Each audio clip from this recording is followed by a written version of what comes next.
Este. Muy buenas noches, queridos amigos. Bienvenidos a Diálogos con Avanza País. Y el día de hoy tengo el gusto de presentar, digo el gusto porque además lo conozco de muchos años, ¿no? No porque estamos viejos por si acaso, pero nos conocemos bastante años ya, a Juan Carlos Ramírez. Juan Carlos Ramírez actualmente es parlamentario andino de Avanza País, pero es un hombre empresario, ¿no? No ha hecho plata con la política, eso lo tengo que decir. Ha sido político, ha sido viceministro y es empresario. Y ya entró a la política ya de refilón, como yo digo, parte de su servicio social. Juan Carlos, ¿cómo estás? Un gusto presentarte así nuevamente en diálogos y conversar contigo, porque la verdad que te considero bastante como un buen amigo y la verdad que tantas veces hemos compartido. Muchas gracias, Gustavo. Y solamente para aclarar que de los dos, el viejo soy yo, tú eres el joven, ¿no? Y claro, yo ya dejé de ser empresario y entré a este tema político, ¿no? Y no quisiera acabar como Aníbal Pinto, presidente de Chile, que cuando salió tuvo que ponerse a trabajar en un diario porque se había empobrecido en el servicio político. Ojalá nuestros políticos fueran así y se empobrecieran en el servicio político y no todo lo contrario. Pero bueno, No aquí sal- listo para hablar de lo que tú me indiques. Sí, sí, bueno, no salieron con balances de patrimonial, pero ese no es el tema, es un tema de formación, es un tema de capacitación, de hablar. Bueno, Avanza País tiene su ideario y en ese marco se habla de mucho de política exterior, ¿no? Entonces yo quisiera que me hables, nos comentes un poquito cuán importante es esa política exterior, ese manejo que tiene que tener un país, ¿no? En esas relaciones bilaterales. Y también me comentes un poquito de ese rol que mucha gente poco conoce, que el Parlamento andino tiene ello. La gente cree que en el Parlamento andino solamente hacen leyes, cosa que no lo hace, es otro tipo de normatividad, pero también tienen esas relaciones diplomáticas que mucha gente desconoce. Por favor, Juan Carlos. Bueno, a ver, la situación en el Parlamento andino es que uno ahí vive directamente lo que son las relaciones entre senadores, diputados, congresistas de los países miembros, dígase de Chile, Ecuador, Bolivia, el Perú y Colombia, ¿no? Entonces, más allá de hacer marcos normativos, porque el marco normativo es básicamente una ley general transversal a los 5 países, que luego se sociabiliza con los entes o las instituciones de cada país que sean relevantes. Digamos, en mi caso yo he hecho unos marcos normativos sobre tráfico de fauna, sobre deforestación y tal ilegal, y naturalmente ahí con quienes hablo es con Interpol, con las procuradurías, fiscalías, policías, empresas privadas que manejan maderas, ¿no?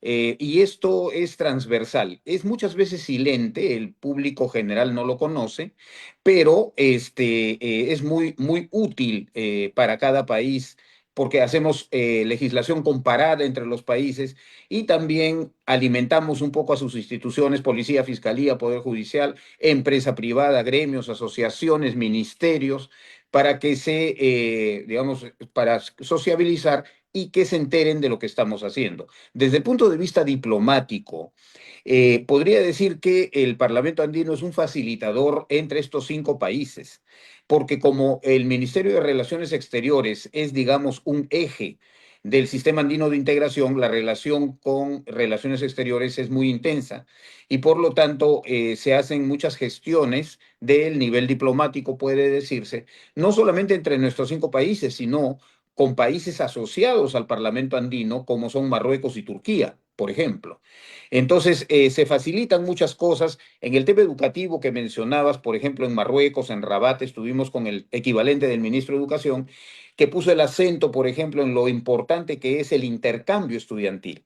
Y tiene toda la razón. Cuando uno envía estudiantes de un país como Marruecos a, por ejemplo, el Perú, o del Perú a Chile, de Chile a Turquía, de Turquía a España, de España a Brasil, el enriquecimiento de los estudiantes es gigantesco porque perciben una realidad diferente o varias que hacen que su visión del mundo sea cosmopolita y no cerrada.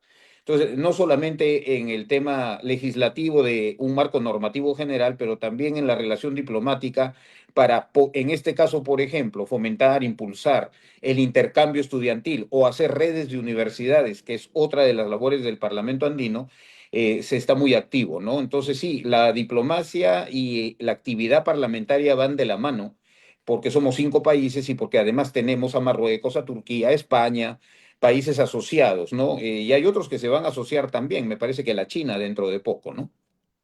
Interesante lo que mencionas, un poco del rol que hace el Parlamento y las relaciones diplomáticas.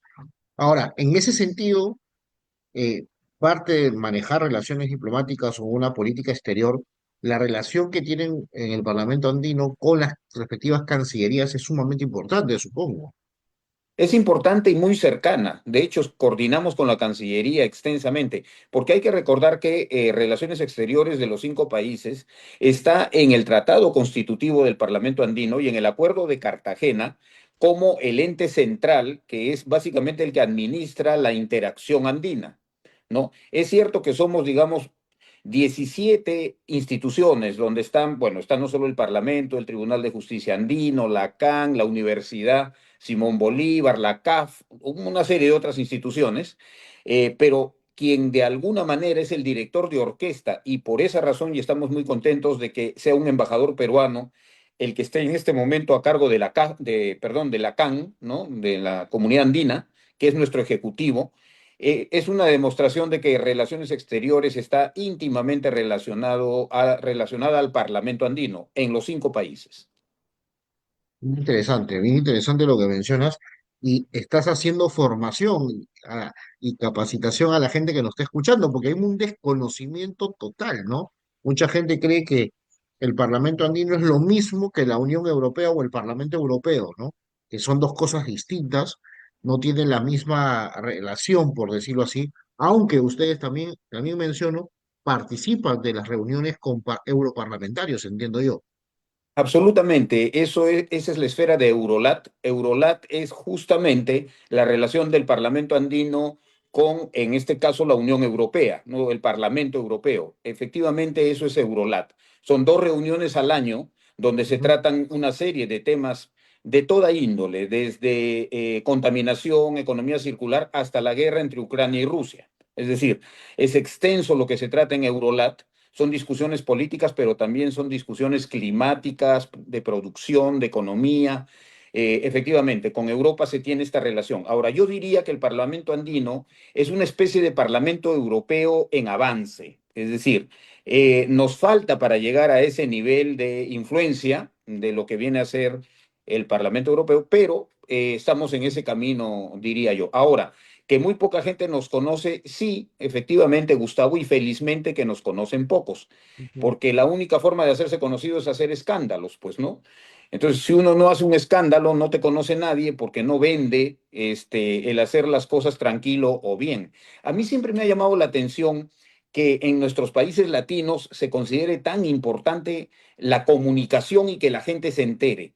Es curioso porque yo no creo que en Singapur o en Suiza les interese, o en Noruega, le interese tanto a la gente saber qué hacen sus directivos. Creo que los suizos no saben ni quién es su presidente, ¿no? Porque los funcionarios están para trabajar, no para hacerse famosos.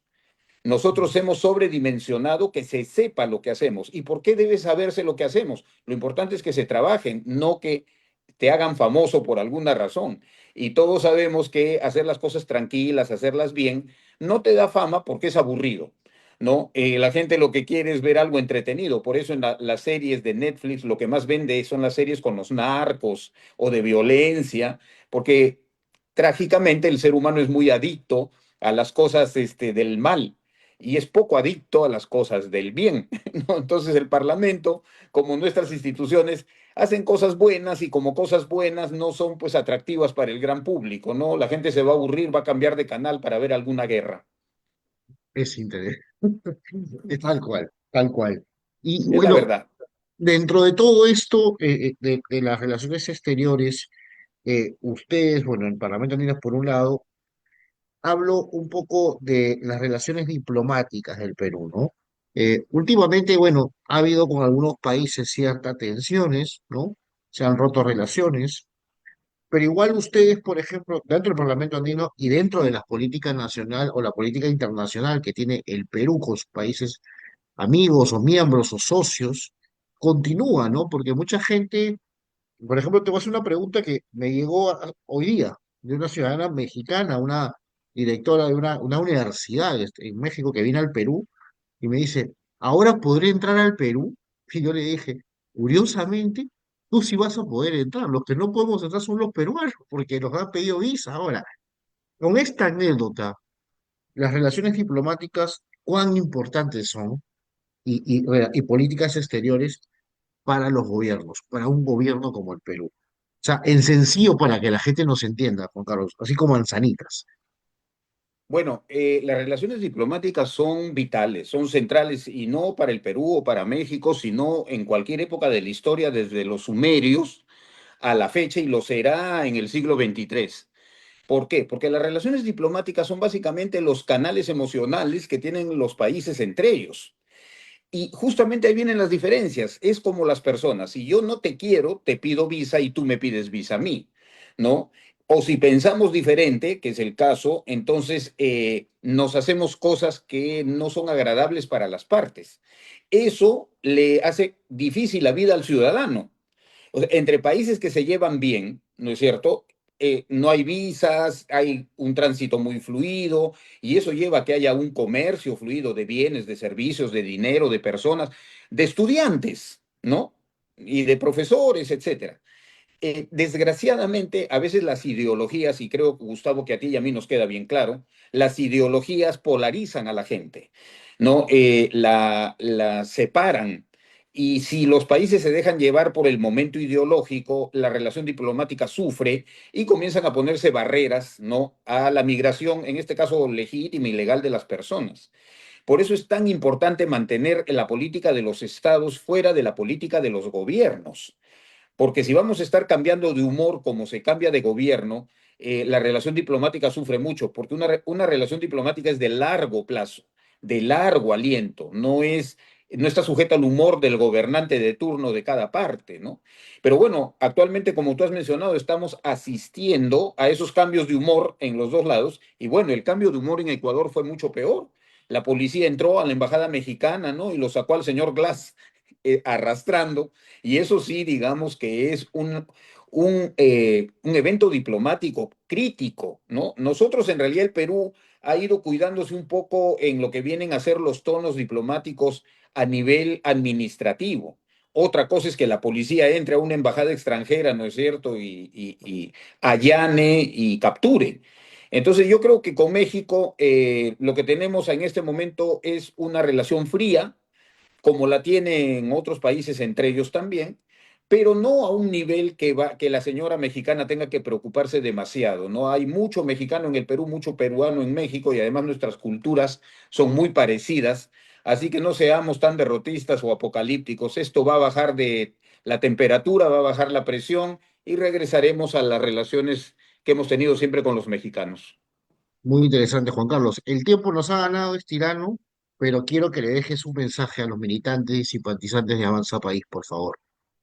Bueno, yo el mensaje que puedo dar es uno que está en los estatutos y en el ideario de Avanza País. Estamos en Avanza País para honrar el Perú. Ese es el objeto central del partido, que está desde sus primeros libros, sus primeros escritos. Y honrar al Perú, efectivamente, servirlo, pues sí, y eso tiene varios niveles, servirlo con valor, con honestidad, ¿no? Y con patriotismo. Yo subrayo el patriotismo porque creo que es el eje central. Los peruanos debemos referirnos a nuestra patria como nuestra patria, porque hay alguien que dice este país como si fuera otro. No, no, este es nuestro país, es nuestra patria. En Avanza País lo que queremos es eso, que avance, ¿no? Y honrarlo, como dicen nuestros documentos y nuestro ideario, ¿no? Y honrarlo viene de honradez, así que yo creo que ese es el mensaje que le dejo a nuestros militantes y a nuestros seguidores, Gustavo. Y felicitarte además por tu labor no solo académica, ¿no? Sino también humana. Tratando de entrenar a las personas en valores y en virtudes que son las adecuadas, ¿no? Así que felicitaciones por eso. Muchas gracias, Juan Carlos. No, gracias a ti. Y gracias por la amistad y por el trabajo que venimos haciendo, cada uno de su espacio, ¿no? Cada uno sabe cuál es su espacio y eso es lo importante. Y sumar para el bien del Perú, ¿no? Definitivamente, y para las relaciones en general internacionales, que es muy importante. Así que sin más, un fuerte abrazo y nos vemos pronto, seguramente presencialmente. Ahí te visitaré por el Parlamento Andino para tomar un café. Así que muchas gracias y nos vemos muy pronto. Encantado. Encantado y muchas gracias, Gustavo. Gracias Gracias a a ti, todos. Juan Carlos, y a todos ustedes, Gracias. por favor, síguenos en las redes sociales y gracias por estar en este diálogo con Avanza País.